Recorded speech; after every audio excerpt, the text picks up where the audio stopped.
thank you for coming on this cool, chilly night. And tonight won't be so exciting because I'm not talking about Hanok. Instead, I'm talking about what I should be doing 24 hours a day, which is language education. So the background for this talk is I've been interested in learners of Korean from a variety of periods of history, and so I decided to dig into what learners of Korean in the 19th century did, and try to find out what they did and relate that to what's going on today. It's a rather broad presentation, and I'll start by talking about foreign language education in the 19th century. If anybody has a TESOL degree, you know what this is about. And then I will talk about Asian language education. And the people that I've decided to talk about are John Ross, Horace Grant Underwood, James Scarth Gale, and Hulbert. And this selection is just because I'm interested in what they've done and how each of them kind of gives a perspective. There are other people who were fluent in Korean. There may be, it would be very difficult to do everybody who studied Korean in the 19th century. So I sort of selected these people as examples of missionaries. And then scholars, William George Aston and Gustaf John Ramstedt. And then I will give some conclusions and implications. So all of you, if you know the history of foreign language education in the 19th century, there was what was called the grammar translation method. And nowadays, if you take a ESL course, you know that the grammar translation method is out of fashion and it's considered the most terrible thing that we could do to our students. But the grammar translation method developed from the 1500s and onward as a method of teaching Latin and classical Greek, okay, in Europe, and it remained dominant until the end of the 19th century. So it has a long history, and it was the dominant way of teaching in the West. And it was applied to the teaching of modern languages in the 19th century. So until the early mid 19th century, language education was really Latin and Greek. The modern languages were sort of an afterthought. So that's still why some universities in England, the UK, will have a department of modern languages. That's the term that's used. So that happened in the middle of the 19th century. Modern languages came in. And the goal is to develop the ability to read literature in the target language. So the goal is not speaking. The goal is not anything but developing the ability to read literature in the modern language. And of course, with Latin and Greek, that means the classic Western civilization. And the other reason for doing this, why do you need to read literature in Latin and Greek, is because doing that will cultivate your mind. Okay? So it's mental discipline. So when I was in school, I was one of those students who was terrible at math. I wasn't terrible at math because I was stupid. Well, maybe I was, but anyway, I was terrible at math because I didn't know why I had to do it. And my father kept telling me it's for your mental discipline, which when I was 13 years old was probably not what I wanted to hear. But there is this idea in education of something being for mental discipline. So learning Latin and Greek were for mental discipline. So that's where we start. Then the method is, the instruction is in the learner's native language. Grammar rules are taught deductively. In other words, the grammar is presented as a rule to be memorized. Okay? And drills consist mainly of translation from the target language into the learner's native language. So you read a Greek sentence, you read something from Cicero or something, you read a famous passage, famous poem, and you read it in the target language and you translate it into your native language. And the purpose of the translation is to see if you understood something or not. Okay, so it's not to make a beautiful translation into English or your native language, it's to see if you understood it. And then the materials are textbooks consisting usually of a bilingual word list, and that is still common in a lot of Korean textbooks, so that's interesting. We can see what's parallel. And a codified set of grammar rules and then translation practice. So you have the vocabulary, you have the rules, and then you have practice. And this is what they did. And nowadays this is considered very boring, but there are people who like it, and I won't give any names. Okay. So then at the end of the 19th century, what happened was the limitation of just focusing on classical languages and just focusing on the literary aspects of language is that people became concerned about what? The lack of attention to modern languages, and of course Europe was getting smaller at the end of the 19th century because of transportation, the trains, that kind of thing. So the world was suddenly becoming smaller and people were coming into closer contact with each other. So what developed was this thing called the direct method. Sometimes it's also called the natural method. And this developed in France and Germany in the late 19th century. And it was a response to dissatisfaction with the grammar translation method. So it was, the grammar translation method was just focusing on literary aspects. This method was trying to teach spoken language. And in the history of language learning, this was very revolutionary, the idea of teaching spoken language. Until the end of the 19th century, spoken language didn't count. And the goals are teach the spoken language for practical use. So you teach the spoken language. If you're a German person, you want to visit France, you teach French so that you can order, wine, right? That kind of thing. You're teaching for practical sort of use. And the instruction is the complete opposite, and if you study the history of language learning, it's wonderful how the pendulum swings from one extreme to the other, and back and forth, that kind of thing. But the instruction is entirely in the target language. So you don't use the learner's native language. Emphasis is on oral practice during the lesson. So again, literary things are very much, taken out of the picture. Vocabulary, sentence, and phrases are taught at the beginning level. So you don't have grammar at the beginning level. You teach, the phrase that you're going to use to order a beer or something, or you teach phrases and a very simple language at the beginning level, and then grammar is taught inductively starting at the intermediate level. Inductive teaching of grammar means you drill it, you practice it, and then you explain what you've done. So you don't give a rule first and then explain. You give practice, and that you do that kind of introduction, and then you explain what it means. A lot of language methods there's a lot of conflict over this, so to say, and I'll mention that at the end. Then the materials are specially designed textbooks based on situations, usually at the bank, in the railroad station, that kind of thing. So you have a situation, communicative situation, you have a dialogue, and you present language and practical phrases for that situation. So this was what was going on in the 19th century. And that's when, of course, the missionaries and people first came to Korea and started to learn Korean. That's a bit of background. Asian languages, of course, the situation was different because they were not taught extensively as a modern language in the West. So in the Asian language education in the 19th century, we have Sanskrit, we have Sir William Jones, who founded the Asiatic Society of Calcutta in 1784, and then the Royal Asiatic Society of Great Britain and Ireland, we're a Korea branch of that. That was founded in 1824 by Henry Thomas Hulbert, another Sanskrit scholar. And the Sanskrit scholars, Sanskrit, of course, isn't a commonly spoken language. It's a classical language. They were interested in translating Sanskrit classics into English, other European languages. So the tradition of studying Asian languages is very much rooted in this grammar translation method. Chinese has a slightly different history because Chinese is a spoken language, therefore missionary activity was, it was an active place for missionary activity. And there were these Italian Jesuits. Ricci, of course, is probably the most famous. He wrote in Chinese, and very famous Italian Jesuit missionary. So these people then.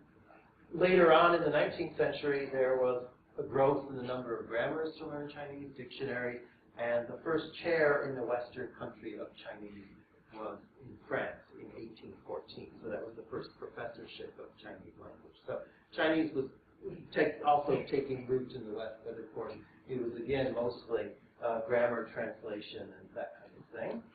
And then Japanese, of course, was delayed because Japan was closed, except for trade with the Dutch. Japan was closed until the 1868 Meiji Restoration. And then after that, there was a number of diplomats and scholars started to study Japanese, and we have Ernest Mason Sato, British diplomat and founding member of the Asiatic Society of Japan. It's not royal because Japan has its own emperor, so it's called the Asiatic Society of Japan. William George Aston, British diplomat and scholar, who I will talk about because he also learned Korean.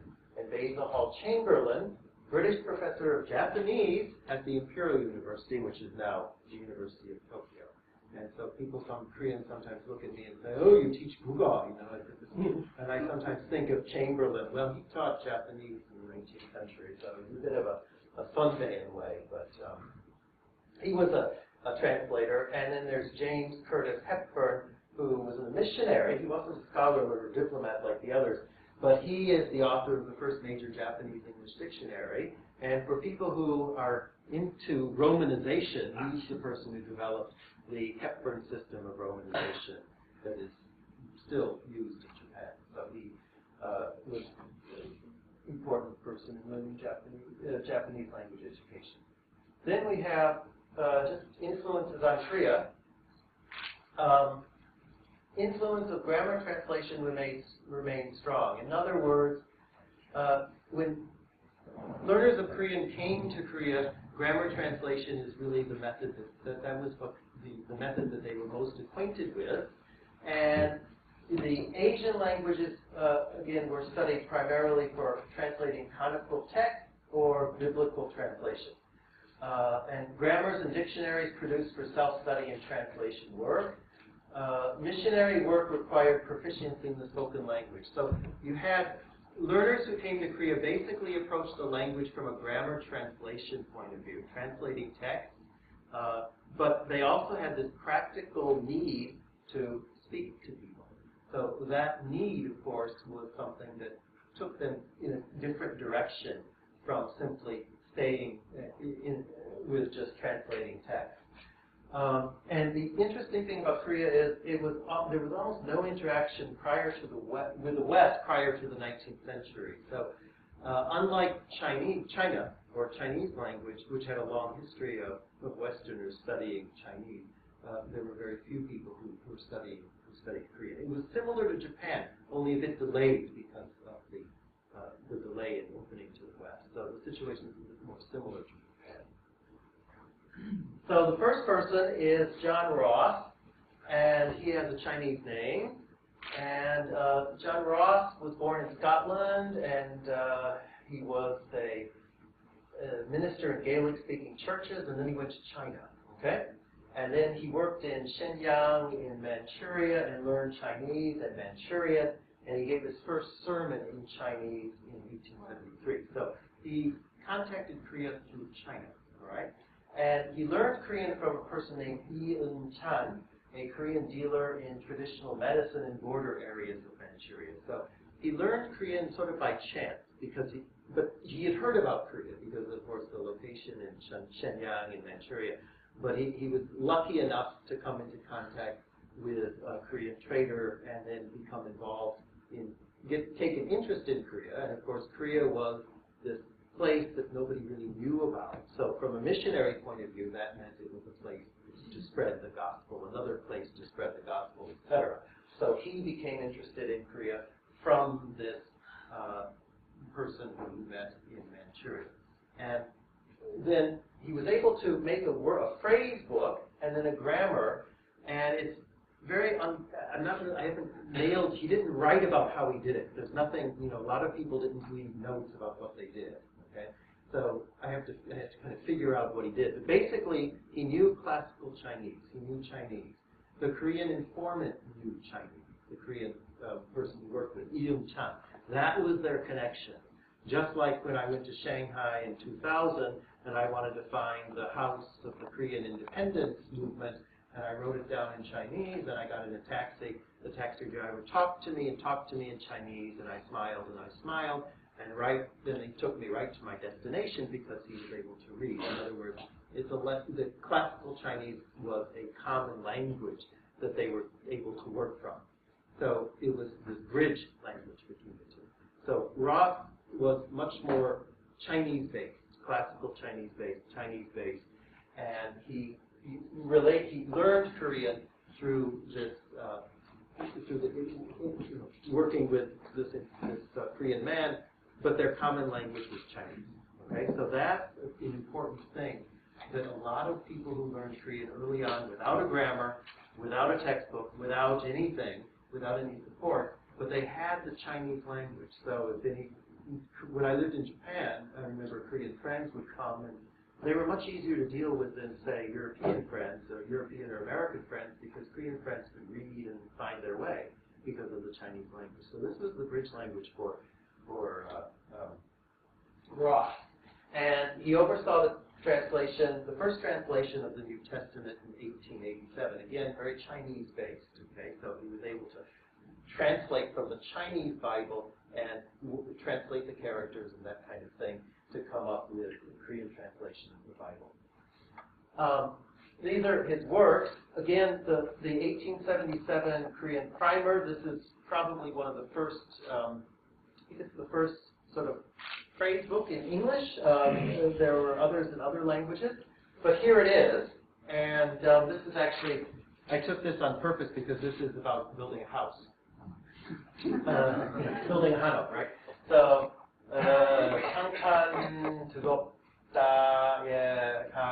whatever. You can see, okay, it's very hard to read, but he gives a Korean sentence, and then he gives romanization, okay? And then there is an English gloss, okay? And a gloss is not a translation. A gloss is where you put the equivalent word below. So the purpose of a gloss is to help you analyze the language. So if you have a bunch of sentences like this, and you see the verb at the end, then if you keep going in this, if, right? But imagine, Ross having learned this, and of course wanting other people to learn it and be very motivated. You keep going through this, then you can try to figure out the structure through this, repeating this practice. Okay, so this is an interesting example of how Ross's phrase book. The other thing that's kind of interesting linguistically, of course, from this is that this reflects the dialect of North Korea. Okay. So the language used in here reflected the dialect of North Korea at this time. And as far as the Hangul being all the spelling, unquote, the spelling, machinpo, everything that we will see is pre-1933. That's when the current way of sort of standardizing Hangul spelling was put into place. So before 1933, there were various different ways of writing Hangul. Okay, so anyway, his approach was language learning is mastery of grammar through example sentences that reflect practical needs. Why building a house is a practical need. Now you wouldn't have a textbook, except maybe the one I write about building a house. That's a joke. You wouldn't have a textbook about that because nowadays the textbook would how to deal with an automatic lock in one room, right? That kind of thing. But at that time, building a house was something that missionaries needed, actually getting a house built or prepared for them. So there were a lot of most of the example sentences in Ross were practical needs. And again, the idea is that you analyze the sentences and get a feeling for the structure of the grammar and are then able to use it from there. Ross, the method, from what I've been able to figure out, was intensive language learning through self-study. In other words, Ross decided he wanted to translate the Bible and help Koreans, spread the gospel in Korea. So he decided to do this. This was his goal. So then he put his energy into learning the language to achieve that goal. It's kind of, I'm going to do this, and I learned the language for that purpose. So then efforts are put into learning the language for that purpose. And self-study, and of course, use of Korean tutors. This is something I'll go back to. And the other thing that's very important is development of teaching materials. Okay, so all of you know that one of the best ways to learn something is to teach it. And a lot of the early learners of Korean, once they learned the language, they would develop a material that other people would use. And of course, as time went on, the materials were improved upon and that kind of thing. The other thing that's interesting with most of the people here is they knew lots of second languages. Ross was a native speaker of Gaelic, so he learned English in school, then German, then French, then Latin, and Greek, and Hebrew, and Chinese, Manchu, and then finally Korean. So that's a long list, okay? So with this kind of thing, he was able to connect with Chinese. Manchu is it has some connections with Korean, so the word order and that kind of thing. So that probably helped him to learn Korean. French, because he knew French, he was able to access French sources on Korea. So you have the multilingual background gives the learner a lot more access to different types of materials. And that's a theme that's repeated within a lot of other people. Now we have Underwood. He was born in London, immigrated to the United States, and he arrived in Korea in 1885 with Henry Appenzeller and his wife. So 3 of them. And he later married Lilias Sterling Horton, who was a doctor to the Empress Yeongseong, okay? And, you know, that gave him another perspective because she had been working. So you had a couple of Korean speakers, learners. And their sons, of course, grandsons, great-grandsons, continued service to Korea. And he collaborated with Gale to organize the full branch of the YMCA. Many of you know a lot about Underwood already. But the other thing that, of course, is what Underwood is very famous for is translations of the New Testament, the Old Testament, and grammars, dictionaries, and textbooks. So he also wrote language books, language learning materials. This is a picture of he and his wife and their son. And some of the works related to language. I think this one is actually very interesting, this one here. He first wrote this, and then later he updated it with the help of his son. And this was only 2 years before he died. So you have a kind of father and son effort going on here. So he was very, an active language teacher as well. And it's, just to get an idea, it's not too much different from Ross, but Underwood was more interested in mastery of codified grammar, grammatical rules, and language and culture immersion, the culture part. So speaking with Koreans, learning, meeting Koreans, this part became very important for Underwood. If you compare the 1890 book to the 1914 book, he emphasizes culture. I'll show that in a minute. And again, the same thing, intensive language learning through self-study with Korean tutors and mentors. Okay? And many of the people that helped Underwood continued with him for a long time. It wasn't just, meet for a year and then, you're finished. It was a lifelong mentor relationship with a native speaker of Korean. Okay? I don't really have that, unfortunately. I wish I did. So I don't know why, but I have lots of Korean friends. But my longest Korean friends are the people who don't want to help correct my papers in Korean. They're too busy, or they think, whatever. So I have many Korean friends, but this language-based mentorship is something that I don't have, and I can imagine how it would be very helpful to somebody learning a language. This long period of trusted language-based mentorship. And Underwood also developed teaching materials. Underwood knew French, okay? He spent a little time in learning French, so that's another important thing. He was able to access French materials, and he didn't know Japanese or Chinese when he came to Korea, but he did know French, and then he later learned Korean, okay? So there was that thing where he was able to access these materials in another language. This is interesting. The test of it, this is from the 1914 book, which he updated with his son. The test of exactness in pronunciation is the ability to make oneself understood, not merely by one's teacher and native associates, mentors, right? Again, very important to Underwood, who will soon become accustomed to wrong pronunciation, right? And mistakes of a foreigner, but to strangers and outsiders, okay? The writer would therefore seriously urge upon the learner the necessity of daily use among the people of what he learns. Let him not be afraid of mistakes. By mistakes he must learn. Let him, from the very first day, though he knows but 1 or 2 words, go out and begin to use them.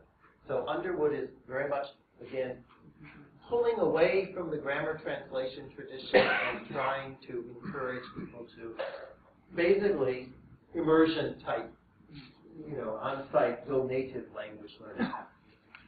Another thing, from him the student is to get, this is about native speaker informants or native speaker mentors.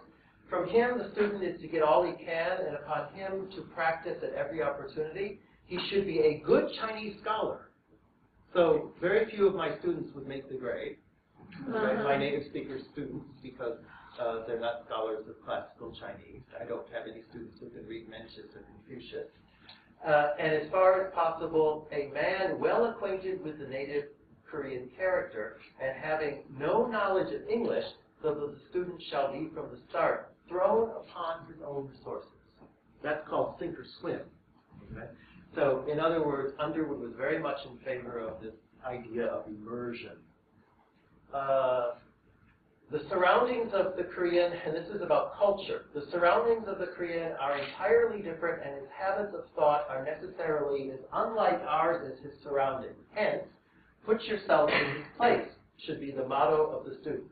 He must learn early to put himself in the place of the Korean. He must learn to hear with Korean ears, to see with Korean eyes, and to enter heartily in the life of the surroundings of the Korean, to appreciate fully all their circumstances, and as far as possible, in fact, to think Korean. So in other words, jump in, right? And this is something that, is,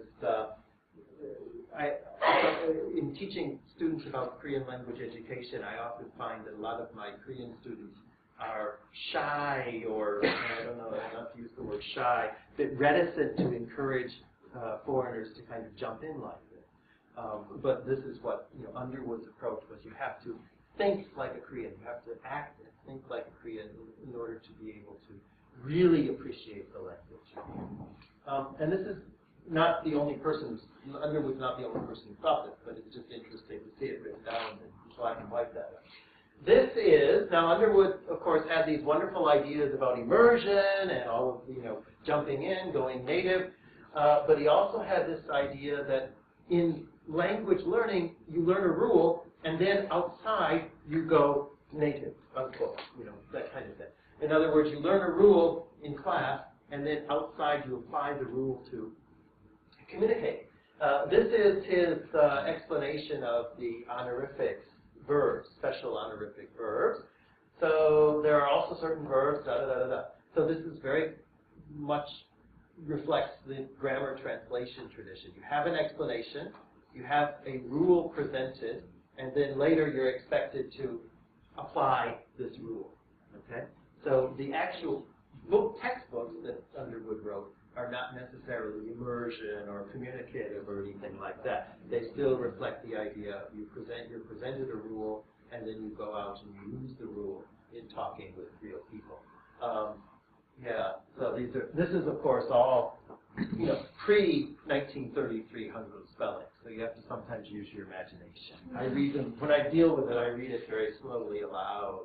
I do the I can kind of figure it out through the time. Okay, so Gale, and you notice that Underwood and Gale have Korean names, okay? Missionaries, when they came to Korea, all adopted a Korean name because it made it easier to talk with people. Gale was born in Ontario and educated at the University of Toronto, and he arrived as a Presbyterian missionary. The next part, he wrote grammars, dictionaries, educational materials, and translated literature. Gale was really more of a scholar than Underwood. Ross's main interest was China. Korea was sort of a side thing for him. Underwood was, again, more interested in more practical things. But Gale was a scholar, and that's where you get the translating literature thing coming in, where Underwood did not do as much. And, of course, Gale is also the person who gave the first lecture to the RASKD in 1900. So he's a special person for us. And just something here. Gale is, let me say, front row. Gale is right here, okay? And his informant, Changjik, is right here. Okay, so Gale had a long relationship. He had a long, this was his Korean mentor. Okay, and so this is, of course, the translating group of the New Testament, and it included these missionaries. I think we have Underwood and Reynolds, Underwood and Gale, and then we have Changjik, who was Gale's mentor, language mentor here. And so that's it gives you an idea of how close Gale and the missionaries would work with a Korean language mentor. He wrote many things, and these are things related to grammar, Korean language and grammar. But I think what's interesting is he translated the 10,000 character classic. He did, for example, the next thing he translated folk tales. He did Moon of the Cloud Dream of Nine, right? A classical novel by Kim Man-jung. So great learning. He translated the Tehat, right? Which we translated that from classical Chinese into English. So Gale was fully literate in classical Chinese, and of course he learned Korean through contact with native speaker informant and the materials and contact with the other missionaries who came before him. So he came a little bit after Underwood, so Gale was able to have access to a bit more information than some of the other people. But what is really impressive is after he learned Korean, he applied it to translating literature. Okay? And this is something that is a pattern with a number of learners of Korean. So you apply grammatical rules to translating canonical text. That's what Gale was interested in. And again, intensive language learning through self-study and use of Korean tutors and mentors. And he developed his own, language material. And another thing that makes Gale quite unique is he wrote in Korean. He wrote in Korean. So that was something that some of the other missionaries did not do as much. And he also knew French, okay, Korean, and classical Chinese. So very, very literate in different languages, and that, of course, gave him access to more material. This is his translation of John Bunyan's The Pilgrim's Progress. Okay, so he translated this from English. This is from our President Brother Anthony's wonderful website. You can see the link down here. This website very, very helpful. But you can see that he translated this from English into this. And with the help, obviously, of native speakers. I don't translate into Korean. I will write in Korean and hope the newspaper corrects it. So that I can do. But this is a kind of another level of language development that I don't have, and I don't know if I'll ever have. And of course, these illustrations were done by Kim Jun-gun. So that, of course, shows that he had a wide cooperation with Korea. And he tried to make it look classical Chinese. It had this classical Chinese look. Very interesting. So Gale was kind of taking language. He kept, after he learned Korean at an advanced level, he went further and further and further, and of course became a writer in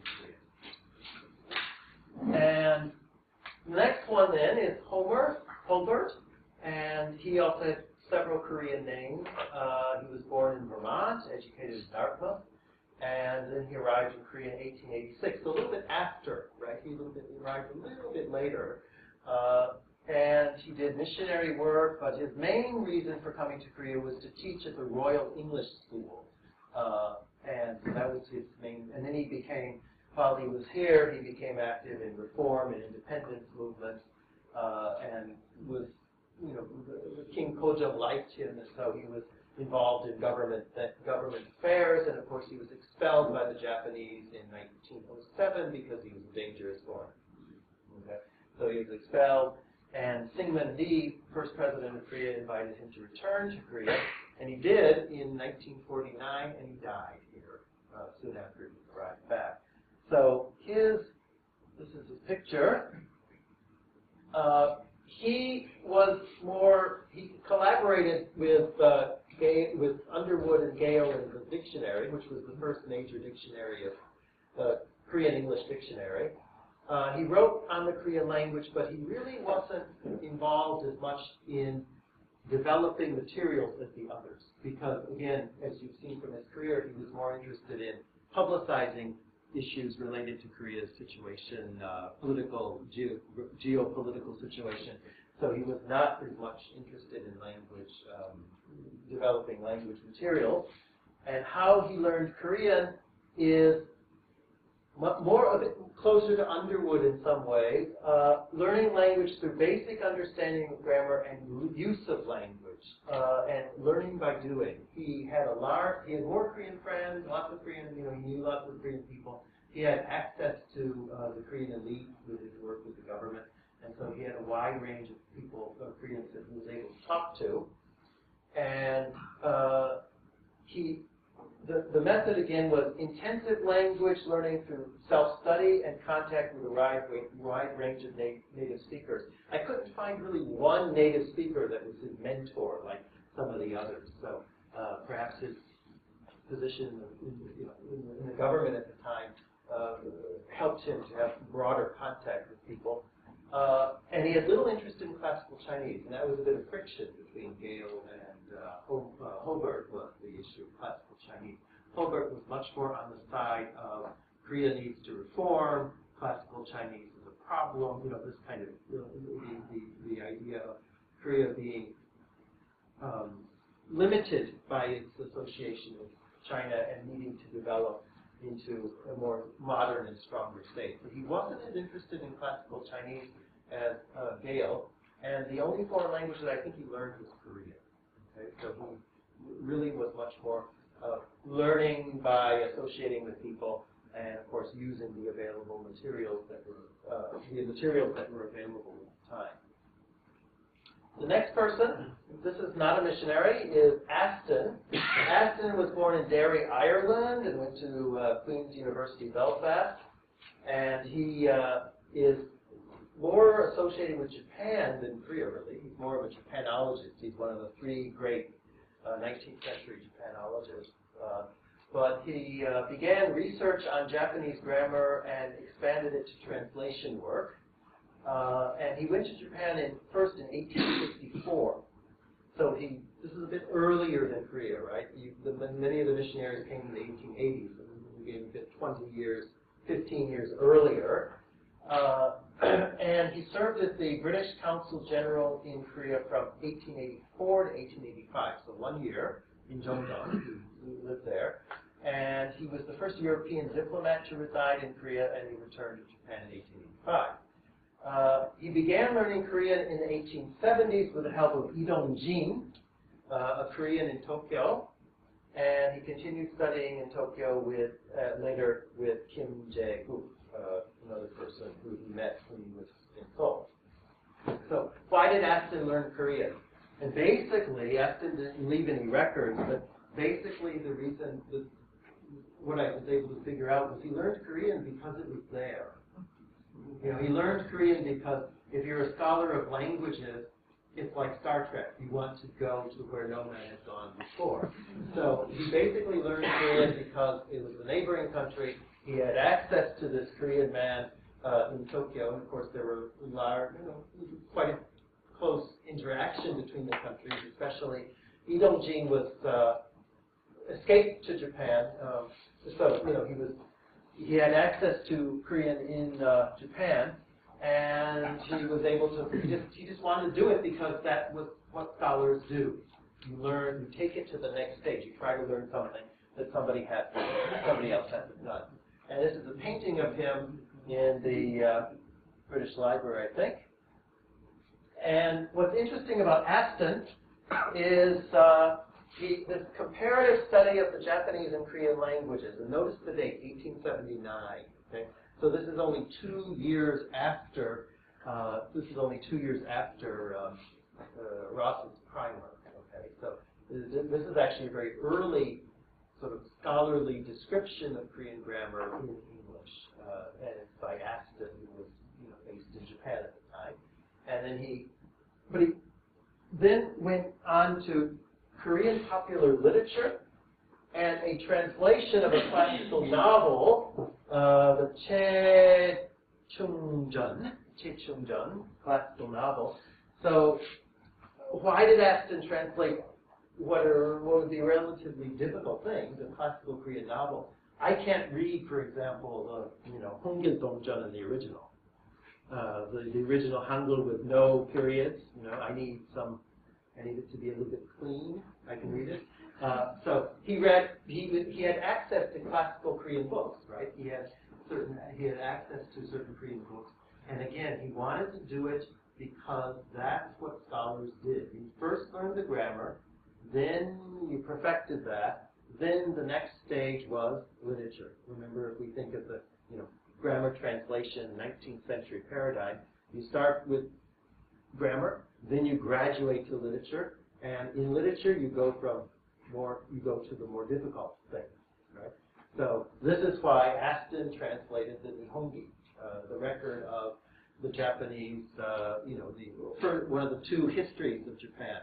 The first is the Kojiki, the next is the Nihongi, and it's about, I think, an 8th century Japanese history. So he translated that because it's there, right?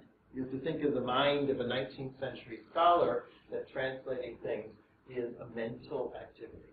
And the more difficult it is, the better. So that was what is interesting about Aston is it's now it looks like a very idiosyncratic. Why would somebody who didn't really spend much time in Korea, why would he translate these things? But in the 19th century paradigm of language learning, it starts to make sense why he would do that. And then Aston's approach was mastery of codified grammatical rules, again, like many of the others, applied to translation of literary texts and research on linguistic structures. Unlike the others, he wanted to research the structure of the language. This is very exciting for some people, comparing the structure of one language to another, trying to find a connection, this kind of thing. So he was more interested in the language connection. But the method, and this is actually documented, the method is self-studying using 1841 textbooks for Japanese learners of Korean. So there were these textbooks were published for Japanese learners of Korean in what was Tongnae, or the Japanese trading post in Busan, right? The Japanese little outpost in Busan, which had Japanese traders there, and they needed to learn Korean in order to conduct their business. So there was an 1841 textbook written for Japanese people to learn Korean, and Aston was very fluent in Japanese, so he was able to pick up this textbook and use it to learn Korean.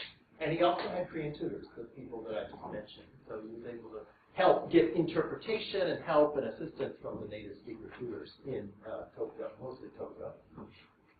The other thing, of course, like Ross, he was one of these, Green. Green is German. Greek, sorry.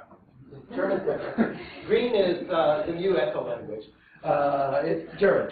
Greek, yes, okay. So we have Latin, Greek, again, classical philological training, French, German, Japanese, Korean, and probably classical Chinese. I didn't really find any mention of that, but he knew the Chinese characters, obviously, because of being able to know Japanese. So again, if you know Japanese, the Chinese characters used in Japanese provide a common vocabulary, a common knowledge base that you can apply to learning Korean. So knowledge of other languages. This is another thing that a lot of these 19th century language learners were able to draw upon in order to figure out, if you're presented with Korean as a new language, you need to figure it out. And so the best way to figure it out is to use the resources that you have. Gustaf John Ramstedt, I put him in here because he's the only person in the list who didn't spend any time in Korea at all. So he's a famous Korean linguist. Okay? Kind of makes you wonder. And he's a very famous Korean linguist who never lived here, never even visited here.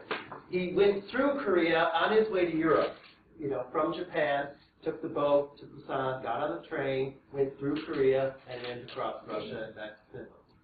So he's an interesting case of somebody who's a rather well-known person in Korean linguistics, somebody who learned Korean and was able to write a very influential grammar about Korean, but he never spent any time here. And again, that would fit the 19th century, but of course we're into the 20th century, but I'll talk about that in a minute. That fits this 19th century paradigm of language as grammar translation. In other words, if I wanted to start learning Tibetan tomorrow, I could do it, right? Even if in Korea, I don't have to be in Tibet to learn Tibetan. In the grammar translation paradigm, what you need is a text, and you need a good text to be able to read. So Ramstedt was born in southern Finland, educated at the University of Helsinki. He studied Finno-Ugric languages and later Altaic languages with a focus on Mongolian. Okay, so he was a famous Mongolian specialist, and he became active in Mongolian independence movement. So a little bit interesting. He became an activist in political things as well as linguistics. He served as a Finnish diplomat in Japan from 1920 to 1929, and when he was in Japan, he became known in scholarly circles, and this person's very important. He was acquainted with Ogura Shinpei, the leading Japanese Korean linguist of the 20th century. So he became acquainted with Ogura Shinpei while he was in Japan, because he was fluent in Japanese and a well-known scholar of language history and that kind of thing, and he often gave lectures at the University of Tokyo. At that time, it was the Imperial University of Tokyo.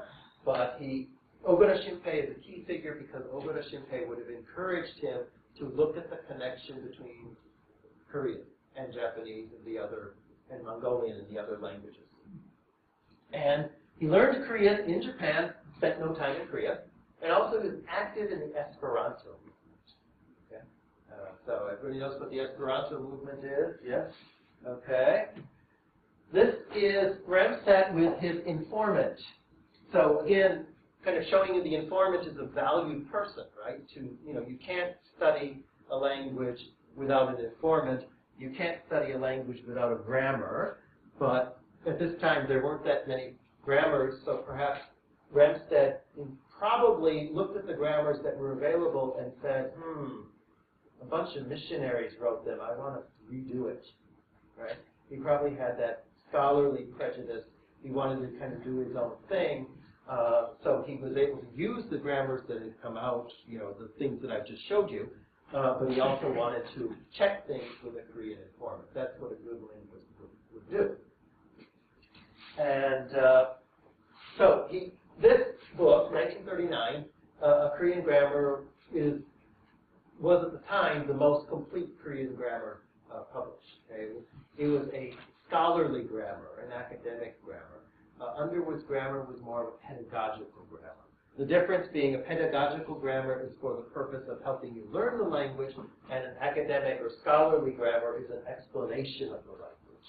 There's a different purpose. This was the more authoritative scholarly grammar of Korean, and he also then, the studies of Korean etymology, this work, he was the founder of the theory that Korean is an Altaic language. Okay. Not everybody agrees with that. That's a whole controversial thing. If you ask me a question about it, I'll just tell you my opinion, but to be honest, I haven't prepared because that's a whole other series of lectures, right? How you define a relationship between languages and that kind of thing. But Ramstedt was the founder of this idea that Korean is an Altaic language related to Japanese and Mongolian and that kind of thing. And Finnish, yeah. So he was the leading exponent of that, and established, he was the leading exponent of that theory. His approach, again, mastery of codified grammatical rules, I mean the list of rules, boom, boom, patterns, and applying them to research, linguistic research. So a little bit more like Aston, he wanted to apply the rules to language research. So you learn the language to do research on the language. It's language for language's sake. Okay? And nowadays, I know we're all very busy. Everybody has a smartphone and 25 million things to do. But the idea of something for something's sake does exist. People did it. So this is language for language's sake. Okay? Method, again, language learning through self-study and use of a Korean informant tutor, this man named Eugene Lul, okay, the person in the picture. So the informant played a valuable role in helping Ramstedt come up with his, in helping him study Korean. And of course, look at the list of languages. You know, it just makes you want to, you know. He learned Finnish because he was a native speaker of Swedish. So he learned Finnish when he grew up in Finland. Then he learned English, then German, then French, then Russian, Mongolian, Japanese, Korean, and Esperanto. That's a list. Okay? So again, what would have helped him with Korean, obviously, these two. Yeah, Finnish I can't speak for from experience. The relationship between the languages, you know, people have different opinions. But certainly these two would have helped him learn Korean. This pronunciation, you know, the idea of the verb agglutination at the end, all of these different things. So he certainly would have been helped. Japanese and Mongolian would have helped him learn Korean. If anybody knows, say, in Seoul National, the students who are the most fluent in Korean are by far the Mongolian students. Next to the Japanese, but they have pronunciation problems. So the Mongolian students, they're the students who can pass for Korean. I remember I had an undergraduate Mongolian student who came in my office with a Korean friend, and I thought they were, you know, I thought it was two Korean, you know, lady college students, and they were chit-chatting and talking and having a great time, and then I noticed something a little bit. So I asked this Mongolian student, "Are you a kyopo from the United States?" And she giggled and laughed, and she said, "I'm from Ulaanbaatar." So, you know, these things would have helped him. But he was he was not interested in learning Korean to communicate with Koreans or to come and enjoy Korea. He didn't spend his time here. He was interested to find the connection. He wanted to find that smoking gun that nobody's been able to find. He thought he found it, but you know, that he wanted to find the connection between these languages. And to do that means he would have, if he had succeeded, he would have been able to develop a theory of Korean, the relationship between Korean and other languages. And that's theory building. So very much his interest in Korea was scholarly reasons. Okay, conclusions. Just if you look at the common thread, I'm kind of being very macro about this. You know, each of these people I could spend much more detail on. But the thread is mastery of grammar. Grammar translation, this is very much alive. All of these learners believe that a mastery of grammar was something that they had to do. And do quickly. Not slowly. You know, nowadays in communicative language teaching, grammar is you teach a little bit of the past tense, and you know, 3 weeks later, a little more past tense. This was teaching the past tense right now. Okay? And you master a point, and you go to the next point and the next point. Then you have self-study, often intensively. Okay? So language is something that can be studied by yourself and intensively. That means you do it a lot. You do a large number of hours of studying per day. And the use of a Korean tutor or mentor, depending how, you know, each of these people had a different Korean mentor. I have with Gale Jushi Young because that's hard to document. One book I have on Jushi Young's life says that Jushi Young taught Korean to Gale. That's the only reference I've heard of that. Other references don't have that. So it's something that needs to be checked. But Jushi Young was sort of the founder of modern Korean grammar. So he may have taught Gale a little bit. I don't know. That's not. But the other relationships are quite clear, and so you have a close relationship with a Korean tutor or mentor. I think that's very interesting. And I would love to research these Koreans in more detail. There's not a lot of information in English about them, but I think if I were to keep digging, I would be able to find information in Korean. Because in the 19th century, any Korean who had a contact with a foreigner would have been educated, right? Any Korean who knew classical Chinese, any Korean who had contact with a foreigner would have been somebody of a certain class. So there might be information about these people and why they had contact with a foreigner and that kind of thing. It would be very interesting to study using Korean sources. And all of these people developed language learning materials, be it a dictionary, a grammar, these kind of things. And many of them translated canonical text. You have a classic text and you translate it for language practice, but also to go where no man has gone before, right? That whole syndrome. And The other thing that I think is very, very interesting is the use of available language resources. If you know French and there's a French grammar or Korean, you use that. If you know Japanese and you know the Chinese characters, you use the Chinese characters to learn something in Korean. I did this myself when I first learned Korean because I learned Japanese first. About 3 weeks after living here, it was kind of interesting. I remember going to the Jongno, Jongno Sojong, right, and trying to find the grammar of Japanese. And I didn't speak any Korean, but I found this book about this thick, this thick list of grammatical patterns. It was the most wonderful thing, because I was able to look for a Japanese pattern and see what was written in Korean. So again, this is where you use and each of them had slightly different backgrounds, so their abilities were different in different languages, but they used their resources, the resources that they had, to try to make connections, understand Korean vocabulary, and try to learn Korean as best they could. The implications for teaching Korean nowadays, I think we need to rethink grammar. In other words, nowadays, I don't do this in my class, but if you would take another person's class in teaching Korean as a second or foreign language, they would say grammar teaching is out. Grammar teaching is boring. Students don't need grammar. What students need is practice. I agree with that, but I think there's an important place for a mastery or understanding of the structure of a language, and that's sort of fading from the current discussion about how to teach Korean. And rethink native speakers. Well, what does that mean? I think the one thing is frequent mentor-like contact is important. In other words, say nowadays in a lot of Korean universities, they have programs where people come and they study Korean intensively, and then after class, what do? They speak with people from their own country. Right? After class, if you're a Chinese student, after class, you go have coffee with Chinese students, and then you spend the rest of the day speaking Chinese, so you only end up speaking Korean in class, this kind of thing.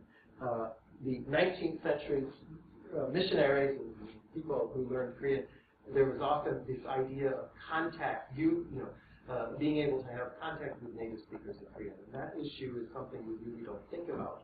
We assume that foreigners living in Korea will have all kinds of contact with Korean, which may or may not be true, I don't know, but I remember a story when I was learning Japanese. My TA went to Japan for a year, and she came back, and so I missed her for the third year of Japanese. She was my TA for the second year, and then I saw her again when I was in the fourth year of Japanese, and she came back after spending a year in Tokyo, and she said, I meet more Japanese people in Ann Arbor than I did in Tokyo.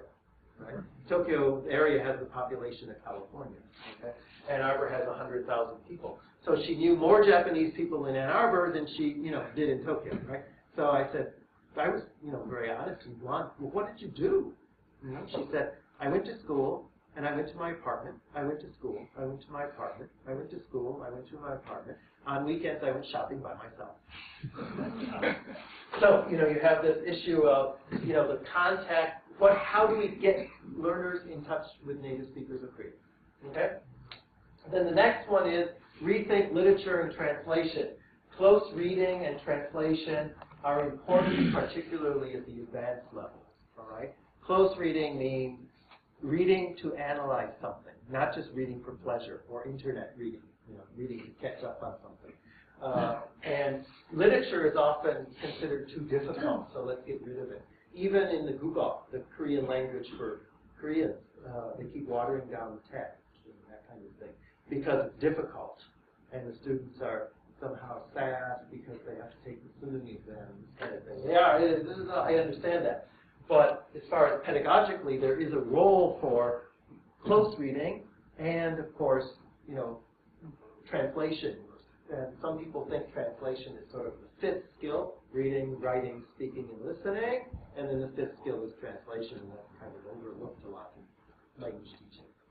Fine. Then we have rethink Chinese characters. Okay. In Korea, very few institutions teach Chinese characters to non-native speakers systematically or seriously. They're sort of taught as a kind of cultural aside. When I learned Korean, fortunately, at Seoul National University in 1983 and 84, the second level book had lots of Chinese characters. And at that time, Seoul National University didn't have to worry about money, as we do now, I guess. But anyway, we didn't have to worry about money, so the students who didn't like the second level course having Chinese characters were invited to go to Yonsei. So I remember a Turkish friend of mine suddenly disappeared because she couldn't take Chinese characters. But they do assist in vocabulary development and access to cultural heritage, okay?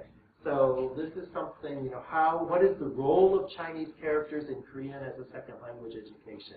And I think that we need to think about that, not just say, well, Hangul is this wonderful, international brand, so let's stop with Hangul and kind of forget that Chinese ever existed. I'm not so sure that's a very effective way of developing a good language program. Then finally, this one, rethink motivation. Okay, there are illogical. Human beings can be very illogical, right? You know that, right? Okay. We have inner drive, desire for perfection, language person, somebody who does it for language's sake. For example, just learning a language just because you like it, right? And passion for Korea, this sort of, wow, I love Korea, this kind of thing. All of these things are they're in the affective realm. They're in our our subjective state of how we view ourselves and how we feel about ourselves and what our interests and all of these, this whole world of the subjective world. But these things, I think, are what helps drive a lot of the learners, some sort of drive. In other words, motivation comes from a drive. So if you don't really want to learn Korean, what does that mean? That means do something else. In other words, to be successful language learners are people who have that drive. And where that drive comes from is hard to say. That's a personal thing. That's something that a language programmer or teacher or somebody can't give you. But there needs to be a little bit more thought to how, what is the role of motivation? How do we deal with learners with different types of motivation? So, in a sense, then, old-fashioned language learning with passion might be an interesting direction to consider in Korean language education. A lot of people ask me about Hallyu and all that stuff, and I always roll my eyes because I'm not sure Hallyu's going to do it. If you think of what these people who have really gone at learning Korean to the point where they can write in Korean and that kind of thing, I'm not sure just a casual interest in Psy. Is a casual interest in Psy going to really drive people to learn Korean? It might, but I think we need to think about possibly the role of more old-fashioned structured language education that helps. That's just my conclusion, is that we need to start rethinking some of these things that are now considered to be old-fashioned or out of date, these kind of things. They might have more important things. So finally, this is from Robert Neff. Is he here? I don't know. Robert Neff. Robert Neff's collection. This is from the Japan Punch in October 1882. And this is a foreigner, probably Aston, but not 100% sure. This is a caricature of a foreigner learning Hangul, okay, 1882, in Japan Punch, which was an English language magazine published in Japan. So this just shows that the person is, wildly doing it, right? So again, that inner drive and the idea of learning the language in a very structured way from the beginning. So that's it. Thank you very much.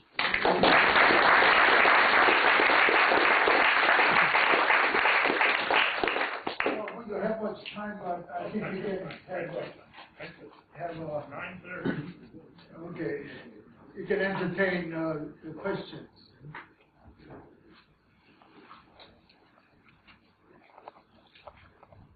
Yes. Okay, can you hear me? Oh, yeah. Okay.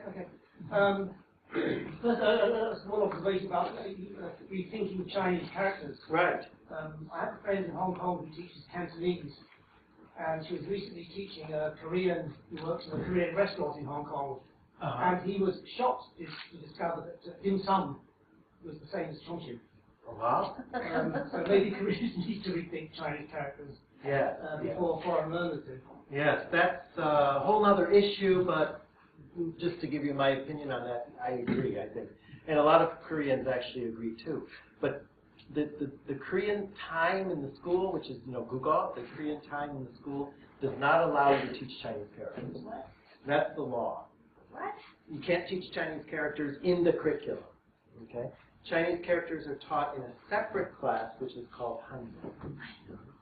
So that's the problem with that. Is if we were to be able to teach Chinese characters inside the Google class, then everybody would get a structured Chinese character education. So that's a good point. The question, these mentors, Yes. were they mentoring on the understanding that they were doing a language exchange? Did they expect to learn English? I don't know. That would be something that I need to find out from doing more research on them, but I think not. Some of them might have already learned English already. I think the person who was involved with Gale, already knew English. But I think not. The idea of language exchange probably was not on the agenda. But it's a great question for further research. Thank you, yes. Yes. A couple of questions, if I may, short ones. First, I just note the final cartoon there talks of the line of Flanders. I teach Dutch, so I'm just slightly interested in whether you could give some background as to what the line of Flanders, if I read it correctly, that's the line of Flanders, is it? The Lion of Flanders. Yeah. I just wondered what reference to the line of Flanders is there. Perhaps I don't know. not clear. No. Yeah. Okay. The website I took this from, or this was from an article in the Korea Times. The link is here. It's from an article in the Korean Times, and that speculated that this was sort of a code for Aston, who of course was not Dutch. But No. yeah. My main question, was in relation to transcription. I've just arrived here, and one of the things which I think is slightly held me back in trying to learn some Korean is actually that the transcription into Roman script doesn't seem to be very close. Yeah. And I just wondered what the history of that transcription was, and if there's any moves to do something about it. Oh, dear. I thought I would be able to escape the evening without controversy. It's almost like talking about J.K. Bot. Yeah, the history is very long, but to make a long story short, the current system was put in effect in year 2000, and it was developed by Korean scholars. Before that, there was the Mukun rice shower system that was in effect from 1983, and that was developed by Mukun, who was a Korean missionary family person, and then Edwin Reischauer, who was a Japanologist. Before that, then there was another system, so it's gone back and forth and back and forth. And the big problem is you can't have a single equivalency between one English letter and a Korean letter, because of the sound changes in Korean. I think it's more to do with vowels in particular. That's vowels are a problem too. Yeah, it doesn't seem great. So that's where we're at now, but the system in year 2000 is still in effect. There are debates about it.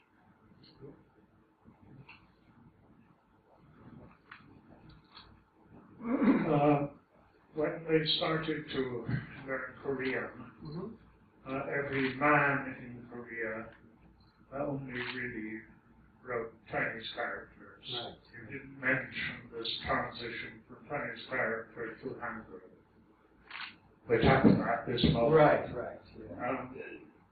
Could you say something about, I mean, there was, in the Anglican Church, of course, Ramstedt, who was the main linguist and was a doctor. He was convinced that missionaries should never use Hangul, that everything should be done in Chinese, so he got it wrong. Right. Yeah, I think that's a great question. I think the way to try to answer that is Hulbert was much more on the side of Hangul. And so the earlier missionaries, whereas Gale was on the side of classical Chinese, but yeah, if we go back to the beginning and look at them, we can see the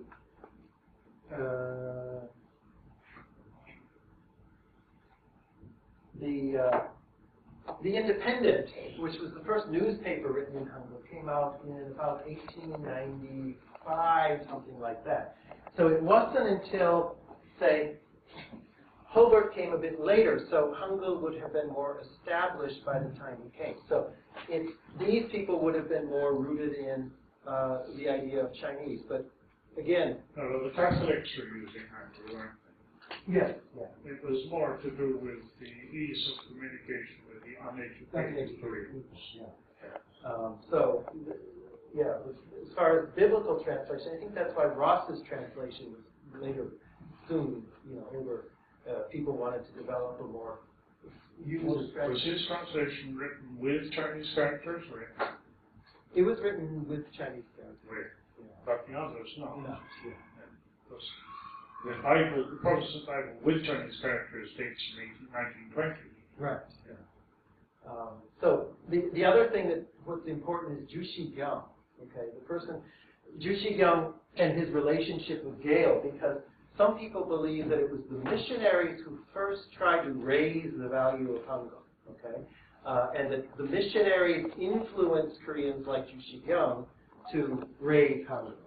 Other people believe that that was a sort of the Koreans wanted to do this, and therefore they influenced the missionaries. So there's this going back debate about that. At the same time. Right, they happened at the same time. So there's the debate about the idea of raising Hangul above Chinese. Where did that originate from is kind of a controversial idea. But I think the connection between Gale and Jushi Gyung is actually a very interesting one, but needs further research. The only one book that I have mentioned that. But it's a great question. Thank you, Professor Hulbert. Thank you. Your lecture is very enlightening. Although I studied English and French at university, and English is kind of survival language my whole life, but all the time, to try to have a good command of more than any frustrating. And two questions. First of all, I think everybody must be very curious to know what you are teaching for Korean students. Okay, that's Correct. First question. Number two question, I never stopped learning. When I was a student, high school and university, my teacher, my foreign professor, trying to think in English is one of the most stupid kind of,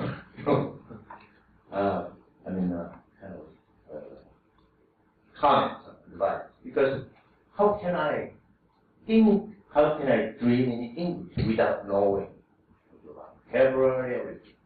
So normally we say, we were taught, generation, reading, speaking, listening, and writing. So would you get back to the implication, the final chart? Rethink vocabulary, rethink literature and translation. I'm talking about translation. Wow.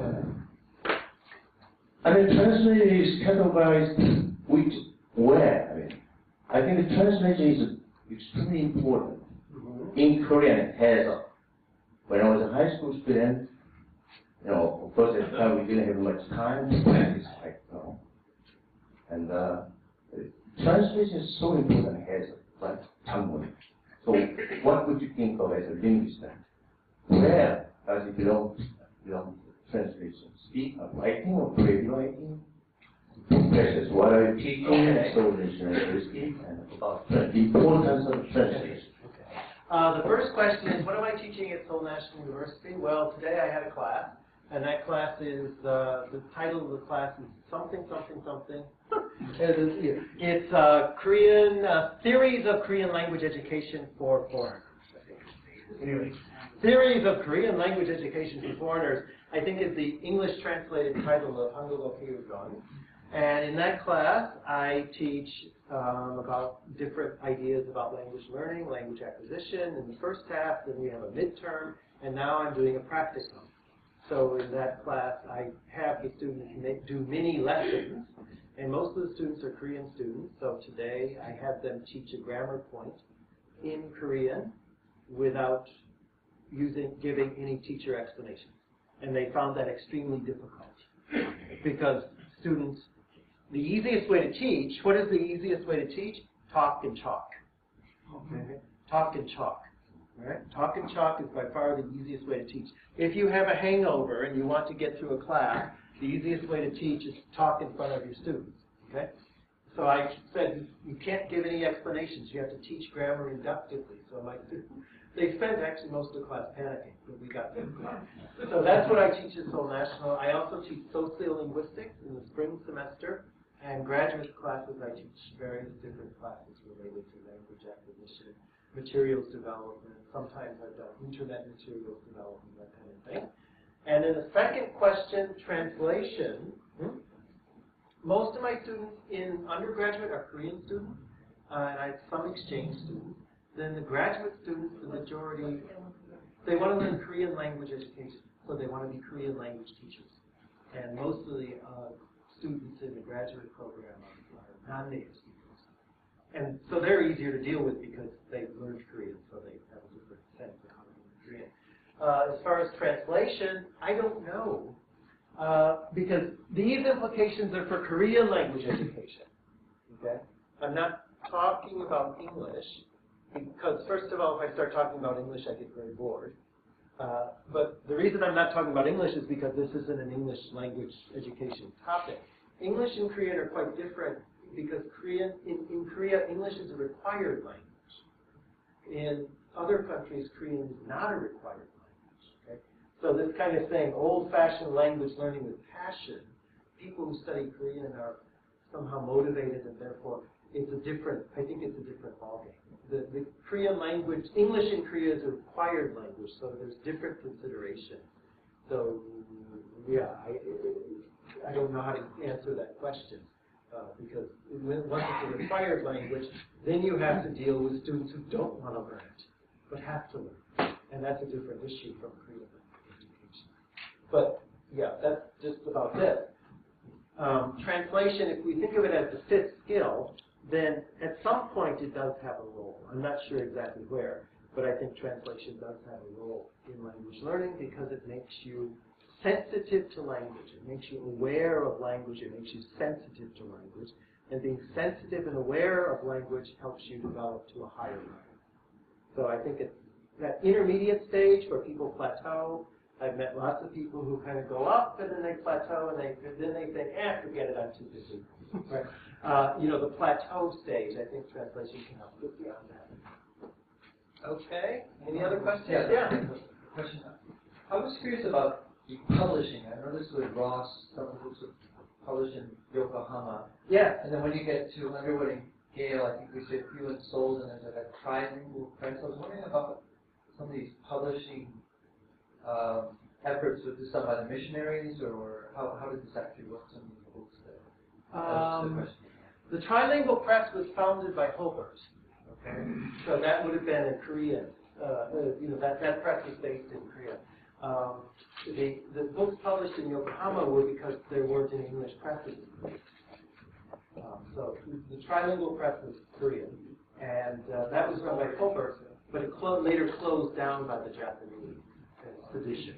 Yeah. Maybe somebody else can answer. Anybody else know about the publishing for that? Wherever you could find a publisher. Yeah, but yeah, Yokohama is because there weren't any English publishers in Korea. And Shanghai also played a role. The Catholic books. Catholic books. Were published in Yokohama. A lot of books were, because again, Japan opened about 20 years earlier, 15 years earlier than Korea. Okay.